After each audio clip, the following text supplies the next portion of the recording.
He was bailed out, then he was alleged to beat his wife to death. Good evening, I'm Steve Savard. Courtney has the night off. News 4 is getting answers tonight from the nonprofit that paid to get a man out of jail. Samuel Lee Scott is accused of murdering his wife just hours after walking out. News 4's Kim St. Ange is live in downtown St. Louis with details. Well, Samuel Scott back here tonight at the city jail, this time charged with murder. He was first arrested on April 5th. This was for an earlier domestic assault charge involving his wife, given an order of protection and labeled a danger to the community. Well, tonight, that nonprofit who just paid his bond says it had no idea about the restraining order.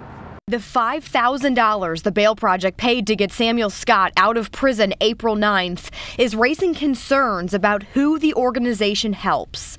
Hours after the nonprofit paid his bond, police say Scott beat his wife, Marsha Johnson, to death inside their home on Wisconsin Street in the Marine Villa neighborhood. News 4 has learned the St. Louis Circuit Attorney's Office has set up a meeting with the Bail Project to go over its policies on paying bond for a domestic violence case.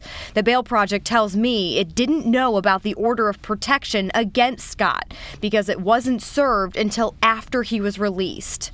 Even after News 4 made repeated requests, the Bail Project won't answer our questions about its policy for helping people with an order of protection and vetting process. The group emailed us this statement saying bail didn't cause this tragedy and, quote, if he'd just been wealthy enough to afford his bail or bonded out by a commercial bail bond agency, he would have been free as well. The Circuit Attorney's Office tells us Marsha Johnson signed up for a state program called MoVans so she would get notified when Scott got out. MoVans says if someone signs up to get phone calls, the automated system will call several times for 48 hours to get through.